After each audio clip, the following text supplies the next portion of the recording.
Hello, happy Friday, happy September 1st. I am finally getting in here, 7:30 p.m. Eastern Standard Time, working away all day, getting ready to kick off September Empowerment. So thank you for being here.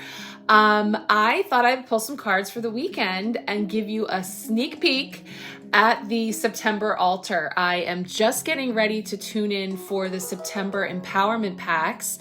And for those of you that are familiar, you know that it is about a series of readings throughout the month where you and I work together more comprehensively to tune in to the energies coming forward for you this month, as well as guidance through the lunations of the month. So we kick it off with a month ahead reading where I will be doing a full-on reading, bringing in color, crystal, spirit, animal energies to support you throughout the month. I've selected some healing energy sprays. You're going to get a big sneak peek here. The Empowerment Pack peeps haven't even seen yet, but you'll see it now. And then I pull personal cards just for you, for your beginning, middle, and end of the month, special oracle message. And we work together as we move through the month, seeing how all of that is unfolding for you, bringing in some guidance, some insight into your month ahead. And then at the two major lunations of the month, the full moon and the new moon, we tune in again with a specific spread for each one, and then a personal oracle card pull for you. So there's other goodies too, unlimited one card pulls throughout the month, exclusive discounts on all the specials, and there will be specials this month because we're going to have the autumn equinox. I'm going to be putting out the color healing specials for a fall chakra cleanup and cord cutting and more. So this is a great month to jump into the Empowerment Pack. If you're interested, you'll see the link there in the previous polos and a little preview there. So let's go ahead and flip the camera around, let you take a look here at the altar space and what's been coming forward. And we will get into these card pulls. So yes, here in the Northern Hemisphere, we are preparing for autumn. I know we have some in the Southern Hemisphere gearing up for spring. So bringing in a little flavor of both. And of course, you know, if you did tune in for the Empowerment Pack last month, you know that this last full moon in Pisces that just unfolded this week, we were getting spring feels. So now all kinds of spring vibes were coming in.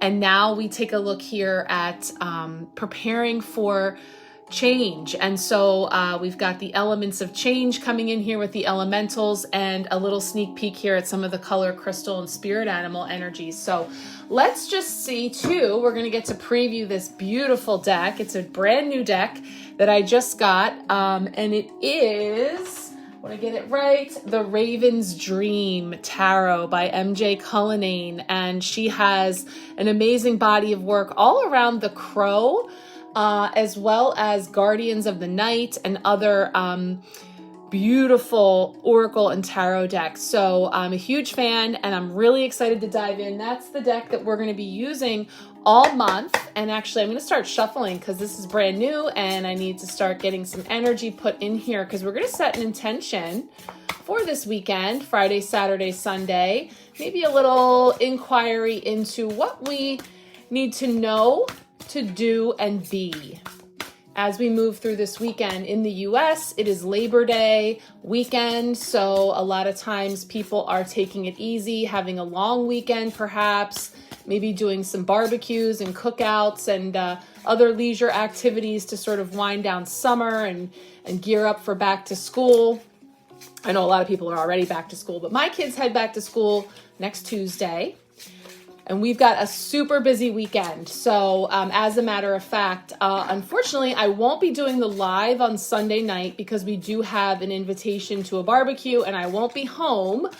But I am going to be coming in here live at some point, Saturday or Sunday, probably Sunday earlier in the day, to tune in for the week ahead and pull our 5 cards and get into our messages for the week ahead. So you can catch all of that here.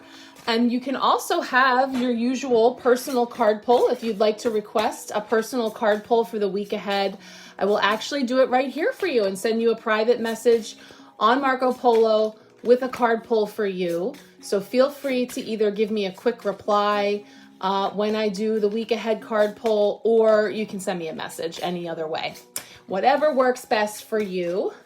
That's what's coming up this weekend, but I just wanted to sort of begin updating everybody because it's like, all hitting me too. Like, oh wow, I'm double booked and there's all these things happening. So it is a busy, busy month. And so as we kick off September in the sign of Virgo, we definitely are having these energies of getting things into order and into alignment. So there's a little hint into the channeled words that we'll be diving into for the empowerment pack. So let's pull our 3 cards now for the weekend. So this is tuning into the collective energy of all who will be watching these messages. And as always, you take what resonates, you can leave the rest, but it's always so neat to see how these things come up for each of us so uniquely. Okay, 1 card to know. Ooh, Page of Swords, okay. A card to do. Action energy this weekend, do. 10 of Swords, okay, interesting. And to be.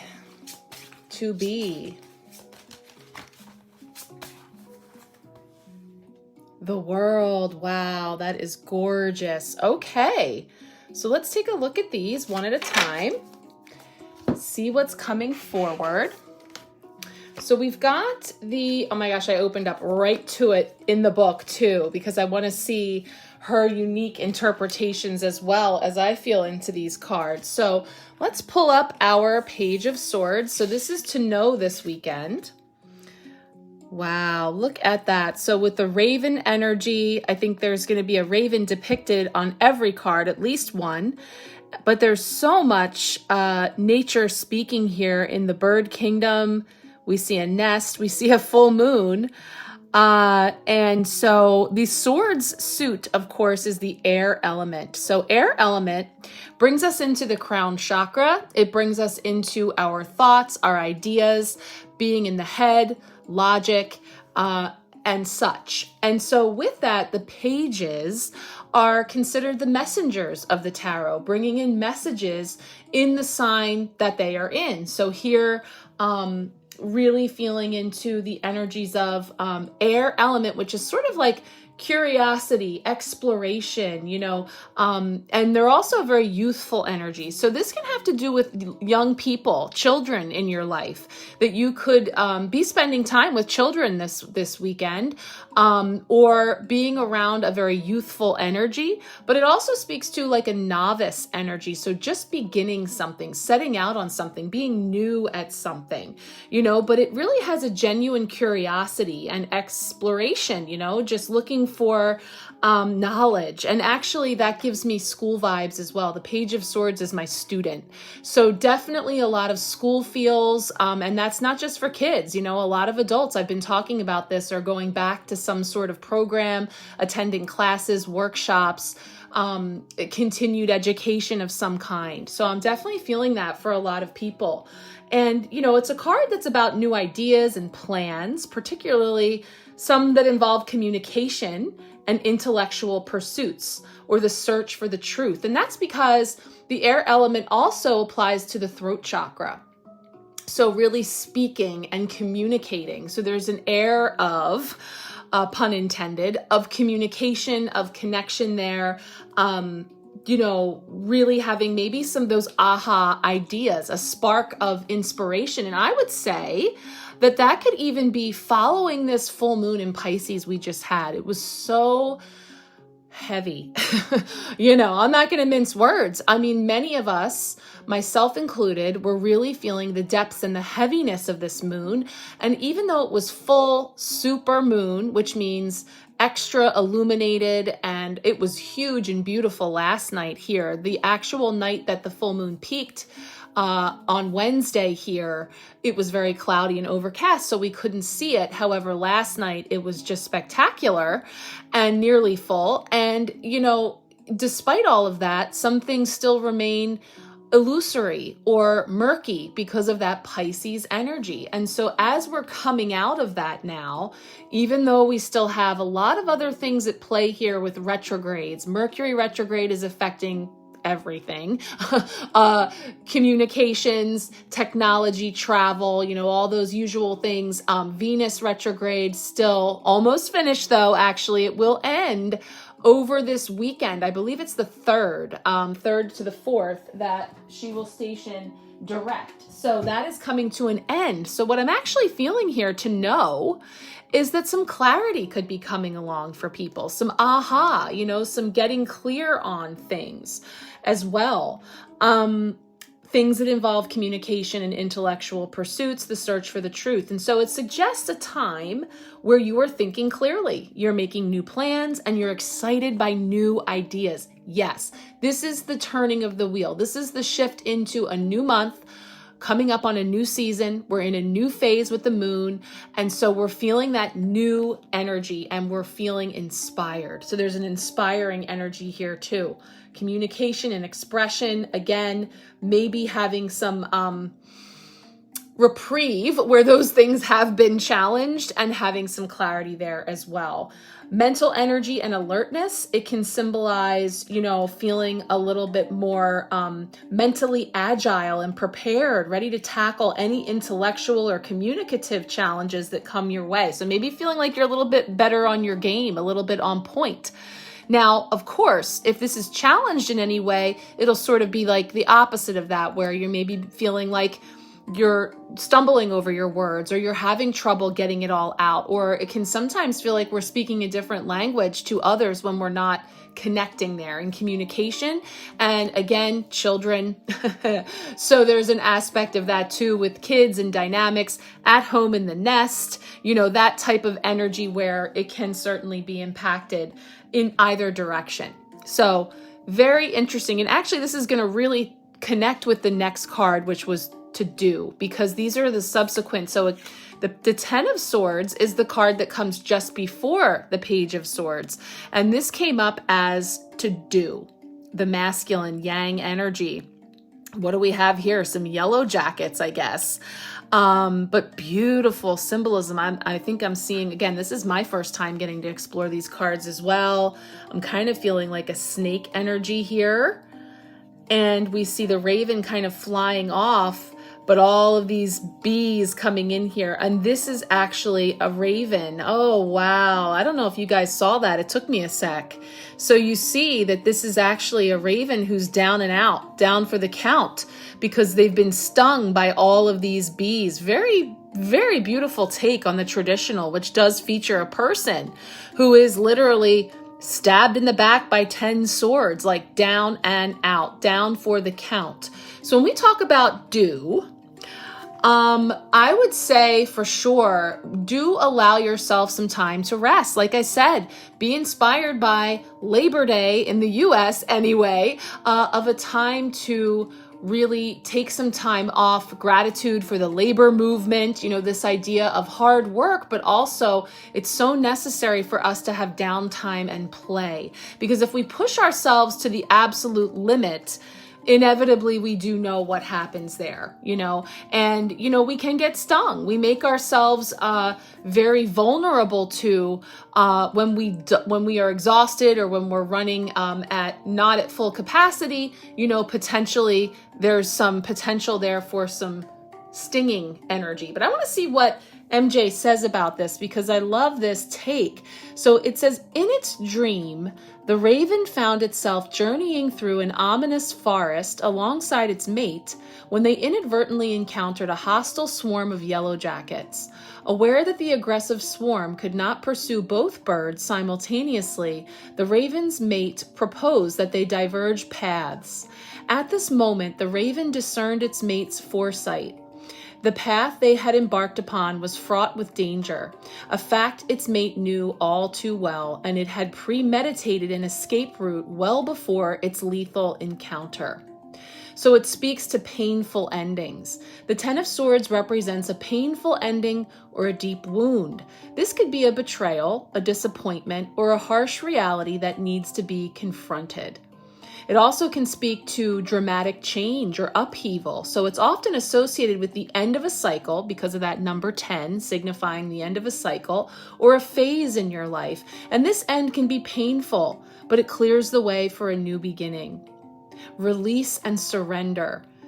To progress, you may need to let go and accept the current situation rather than fighting against it. Rebirth. Despite its seemingly negative connotations, the Ten of Swords often carries the promise of rebirth, right? Because every ending precipitates a new beginning, a new dawn. So this is dawn after the darkest hour, hinting at the start of a new, more positive cycle. Victim mentality. So you may need to reconsider if your situation is stagnant or stuck due to settling into the role of the victim. Wow, so that's so interesting because as I was reading that, I thought, yeah, I might be sort of mourning the end of my summer break with the kids because while I'm excited for their new beginnings and new fall routines, which brings a little structure into things and brings a little bit of quiet and order around the house, for example, the freedom to just wake up without an alarm or, have a little bit more of a lazy routine is coming to an end, an abrupt end. And one where, like I said, if we have a very busy weekend, we may not be rolling into the week feeling our best. We might be feeling a little exhausted from all of the social activity buzzing about out there. At least me. I know I'll need to recover from all of that activity. And so I'm feeling that, to allow yourself time for rest and recalibration amidst all of the buzzing activity of a busy weekend, a busy schedule, overdoing, overcommitting, all of those types of things. But I wanted to share that full interpretation just to explore that with you, to say that, going a little deeper, some of those other areas could be getting highlighted as well. So do allow yourself some space and grace to move through those things, from the highest perspective possible. Again, which we see here with the other raven, the partner that is taking flight and having its exit. So recovering from and rebounding from and being resilient because there's a new beginning now that this moon phase has closed out that we are embarking upon in the new. And yes, there's some fog, there's some mist here. So we move forward, awaiting again the sword suit. Double swords is giving us this energy of clarity coming in. So hold out, it's coming is what I'm feeling there. So finally, to be aware or just to allow ourselves to receive this message, we have a very beautiful card 21 of the major arcana, the World, the final card of the Fool's Journey in the major arcana. And wow, I'm seeing so much symbolism here with the raven, of course. I wasn't going to make a big deal about advertising what came up, but hey, I wanted to save a little surprise for the Empowerment Pack peeps. But okay, I see a little something here. So let's just take a page out of Stag Spirit. Totally different deck, totally different creator, but wow, look at that twinning. This says take the lead as an energy. And I had noticed right away when I pulled this card, I haven't channeled the messages yet, but that it was a 13 energy. It's 5 plus 8, 58, bringing in 13 arcana, which is death and transformation. So again, stripping away and releasing and letting go. Take the lead, step forward, pull away, like pull out into the lead is what I'm feeling there for sure. And I'm going to be diving deeper into that in the Empowerment Pack reading, but I love that. I see the Luna moth here. I see the dragonfly. I see fox. I see the crustacean, several different winged birds, and we see the bird cage. I see the rabbit. So much symbolism going on here in the world because it's the culmination of all of these things. And I love the fact that I intuitively brought in the elements, the elemental sprays for this month with this phrase, elements of change in my mind, all of the elements that make up change and transformation and transition and coming into wholeness and fullness here as it is with the world. this card traditionally does represent the four elements, and so much more. It has like the zodiac symbols are on there and so much more in the traditional, but I am feeling the elements here, all the different elements, and again, positioning us into wholeness to embark upon change. And so just being present, just being aware that all of this is coming into fruition. I'm going to read this because I want to see what we have here with this stag. So in its dream, the raven embarked on an odyssey from its tender years as a fledgling, untouched and naive to the world's complexity. So that's the Fool. You know, card 0 starts out naive, like a page as well, like our first card. Naive, you know, open for adventure and curious. Totally the Page of Swords as well, energy. And it goes through this wheel. It's a wheel of the tarot. The major arcana goes from 1 all the way to 21, the world. So it starts out like that fledgling, journeying through the tapestry of life. It tasted both the sweetness of victory and the bitterness of defeat. Wow. I mean, guys, I definitely see that there with the laurel wreath, but then, you know, the bitterness of defeat. Right? Looking at all these different elements and these different stops along the way and the many paths. This has been a big theme that's been coming up. Pathways. And so the bitterness of defeat savored the warmth of love and bore the sting of betrayal. With time, the raven learned to make peace with its past, embracing acceptance and forgiveness. In this dream, the raven found itself delicately poised on the cusp of 2 worlds. The past and the future. It was that fleeting, pivotal moment. Well, that was a big keyword for August as well. Pivotal moment where one chapter had to close for a new one to unfurl. Wow. I mean, this is just supposed to be a light weekend reading, but I mean, that's what it says, you know, to go from that position of naivete and curiosity and adventure to having a chapter or cycle end to kicking off this new beginning, this successful new beginning into wholeness. Completion and accomplishment. So the world represents the completion of a cycle or a significant accomplishment. So right there, I feel maybe some weekend projects, maybe some things that you've been working on that you can just be aware can be coming into completion. Oh, I think that is Cooper letting me know that the Friday pizza is here. In fact, it is. So I'm going to go grab that pizza. Cutting this a little short, but wanted to share with you these messages for our weekend ahead. And I will certainly be back this weekend to tune in for the week. So I'm wishing you all a beautiful weekend as you move into the beginnings of an exciting month ahead. Much love.